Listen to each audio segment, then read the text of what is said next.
Six Flags Over Georgia is the Atlanta metro area's premier theme park, and it's one of the best thrill parks in the entire Southeast. This is one of the few parks that Six Flags actually built themselves, and it's one of their strongest, featuring a good collection of rides, plus an underrated appearance. Find out why the Six Flags park should get more attention in this review. After the success of Six Flags Over Texas, which was the original Six Flags park, the owner wanted to build a second park. He targeted a location in the southeast United States and settled on Austell, Georgia, which was just 10 miles west of downtown Atlanta. The park would be built on the site of a former dairy farm. The park was originally going to be named Georgia Flags, but they instead chose to name it Six Flags Over Georgia. Upon opening in 1967, Six Flags became the first theme park chain in the United States. No other company owned multiple parks at the time. Six Flags was a trailblazer in this area, and the industry today is dominated by chains. And this wouldn't be the only Six Flags park in the Atlanta area either. In 1999, Six Flags purchased both American Adventures and Whitewater, which were 20 miles north. American Adventures was a smaller children's park, much different than the chain's other parks. Six Flags sold the park in 2008 and it closed 2 years later. They still own Whitewater though, which is the 69-acre water park. The presence of this park is one of the reasons Six Flags Over Georgia didn't get their own Hurricane Harbor until 2014. Upon arriving at Six Flags Over Georgia, you can park in one of two lots. One is by Twisted Cyclone and much closer to the main entrance. The other is located behind Gotham City, and it's a half-mile walk to the main entrance. I prefer the closer lot if it's open, but it isn't always. While the other lot is a long walk, you do get a neat entry experience. The park's largest roller coaster in Goliath travels over the pathway and roadway. Seeing that massive coaster roaring overhead really gets you hyped for your day. I usually recommend arriving early to theme parks, but that's especially the case with Six Flags Over Georgia. The park tends to open both Georgia Scorcher and Twisted Cyclone a half hour before the posted opening time. You can usually get a few laps on either coaster with no wait during this time. When most guests enter around official opening time, they'll flock to these two rides, which enables you to beat the crowds deeper into the park. Crowds can be heavy at this park, particularly on summer weekends and during Fright Fest. I've had really good luck on summer weekdays though, but these days typically have had threats of thunderstorms. The park offers the Flash Pass Skip the Line system for $45 to $100 depending which tier you select, and that can be a massive time saver on busy days. It's not uncommon for the coasters to all have 30 to 60 minute waits on these days. With 11 coasters and several notable non-coasters, the park easily requires a full day. Even on a crowded day, you can still hit all the major rides, but it can be tricky to have enough time for re-rides in those circumstances. My recommended touring plan once official park opening time hits is to start with Daredevil Dive. This Gerstlauer Eurofighter has terrible capacity. Some others I recommend hitting early in the day are Goliath, which is their most popular roller coaster, Superman Ultimate Flight, which has super slow dispatches, and the two dark rides. Ride availability is usually pretty good at Six Flags Over Georgia, but there are two rides that tend to have more downtime. Acrophobia is a prototype Intamin drop tower, and it's only been open in half my visits. Then Joker Funhouse Coaster cannot run during or after a rainstorm due to the drive tires. Blue Hawk and Great American Scream Machine have also been known to close due to staffing if you visit during the quieter periods. Six Flags Over Georgia's layout has both pros and cons. On the bright side, I love how much shade this park has.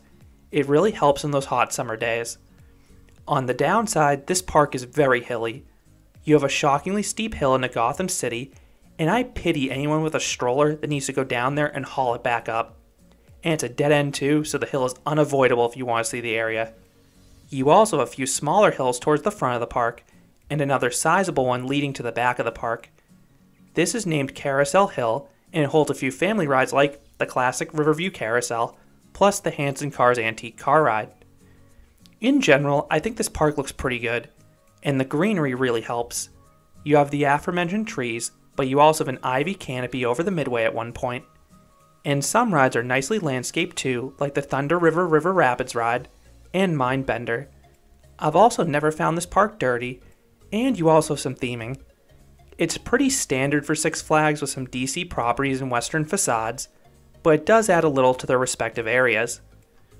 The staff at Six Flags Over Georgia are a mixed bag. Some are good. The crews working both Goliath and Batman the Ride were super efficient in 2021.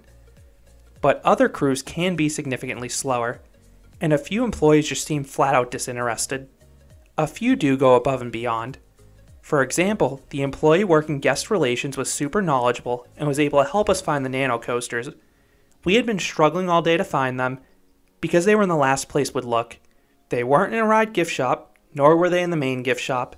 No, they were sold at the photo booth near the front of the park. Moving on to the ride lineup, Six Flags Over Georgia has a really strong coaster lineup. You have a mix of major thrill coasters, family coasters, and an above-average junior coaster. The coasters cover most major genres, and they complement each other well, and many of them have interesting settings too. For airtime, you're covered by the top two.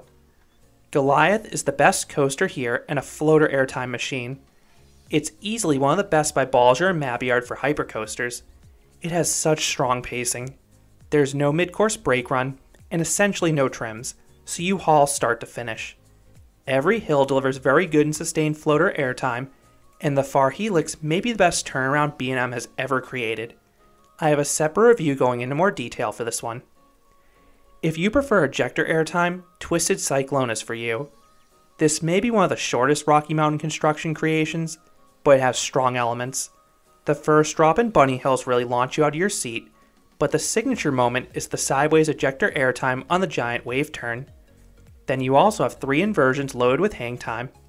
I also have a separate review for this ride if you want to hear more. You also have some airtime on the classic wood coaster and Great American Scream Machine.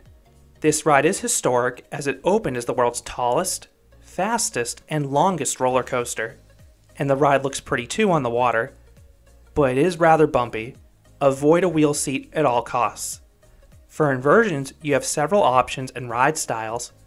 Many parks have a Batman the Ride clone, but the one at Over Georgia seems to be run faster, and subsequently it's more intense than the others, and this ride's pretty intense to begin with. This B&M invert felt like it would rip my legs off, and it was a dizzying display of force. Next door is Mindbender. I haven't ridden the Schwarzkopf since its refurbishment, and I heard it runs slower now, but it used to be a great ride with some nice pops of airtime, plus 2 forceful vertical loops. The ride is also very smooth and has a cool setting on the hillside. Daredevil Dive may have a dreadful throughput, but it is a solid ride. The Beyond vertical first drop gives good ejector airtime, and the twisted layout includes some solid inversions, particularly that super slow inline twist at the end. This one also has unique lap bar only vehicles that result in a smoother ride experience. I go into more detail in its own review as well. Georgia Scorcher was the final B&M stand-up ever built, and as a result it's much more comfortable. It's smoother, and it doesn't destroy your legs with the positive G's. The layout still has 2 fun inversions and some interesting turns though, and I talk about this one more in its own review as well. Towards the back of the park, you have the original Superman flying coaster. Unlike the others, this one is a terrain coaster, so the graceful turns in the second half are a lot more exciting as you hug the terrain and even shoot through a tunnel. But as always, the highlight of this B&M Flyer is that extremely forceful pretzel loop. The sustained G's are breathtaking. Blue Hawk is an older Vekoma looping coaster. For many years it ran as Ninja and was a notoriously rough ride, but it received new trains with vest restraints a few years ago, and that transformed the ride into a much more enjoyable experience. It still has some jerky transitions, but the butterfly inversion is a gray out moment and the layout is filled with near misses. Dahlonega Mine Train is the largest family coaster here. This was the second Arrow Mine Train, and it does show its age. The first 2/3 are pretty slow, and the ride has tons of janky turns, but the final drop into the underground tunnel does have some good pull in the back at least. I actually like the Joker Funhouse coaster more. This Chance Jr. coaster has a unique layout that circles around the DC Super Friends area. The drops actually have some laterals, and there's even a helix through a tunnel. The DC Super Friends area is a newer kids area with a series of family rides that can be comfortably enjoyed by kids and adults together. Plus you have some colorful theming related to the DC characters. Bugs Bunny Boomtown is another kids area nearby, and it's the older of the two. The rides in this section are meant exclusively for children.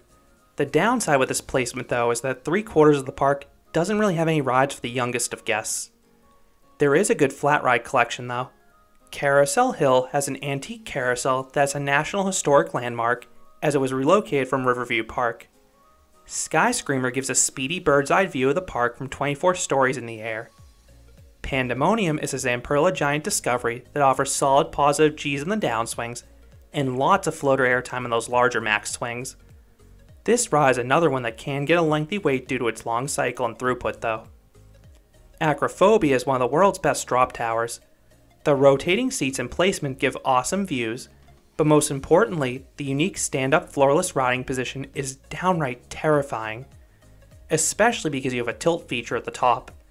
The visuals are incredible, and the drop is gut-wrenching too, as I talk about more in a separate review. The other flat rides are pretty standard and are found in clusters throughout the park. One of the things that separates Over Georgia from the other Six Flags parks is the presence of not one, but 2 dark rides. The better of the two is Monster Mansion. This classic boat ride was previously known as Tales of the Okefenokee and Monster Plantation, but has run in its current form ever since 2009. The ride has a catchy theme song and robust scenes filled with animatronics. This is easily the best dark ride at any Six Flags park, and it really is a shame there isn't more like it. The newer of the 2 dark rides is Justice League, an interactive 3D shooting dark ride. The ride uses the DC source material well and has plenty of screen-based targets to fire at. And I also like the few physical sets in between, most notably the awesome Joker animatronic. These 2 rides also have coveted air conditioning. Alternatively, you can try to cool off on the water rides. I've had bad luck in Thunder River though, but comparable Intamin River Rapids rides across the chain are usually soaking. Then there's the Log Jamboree Log Flume. This is one of the earliest and smallest ones from Arrow, so this log flume only had a mild drop and splash, but I do like the wooded setting. Then I haven't visited the Hurricane Harbor Water Park myself, but there is a small selection of water slides and a giant play area if you pack your bathing suit. So do I recommend Six Flags Over Georgia? Absolutely. This is in the upper half of the Six Flags parks. You have a deep ride lineup with 2 true standout coasters, plus a well-rounded coaster lineup that supports it. You also have some special non-coasters like Acrophobia and Monster Mansion. These rides are not to be missed. The park is something for everyone, and aesthetically, it's a nice looking park too. So those are my thoughts on Six Flags Over Georgia, Georgia's biggest theme park. What are your thoughts on the second Six Flags park? Do you think it's one of the better ones in the chain? Let me know what you think down in the comments. If you enjoyed this review, I'd appreciate it if you gave this video a like, and you considered subscribing, because there'll be a lot more roller coaster and amusement park videos here at Canopy Coaster. Thanks for watching.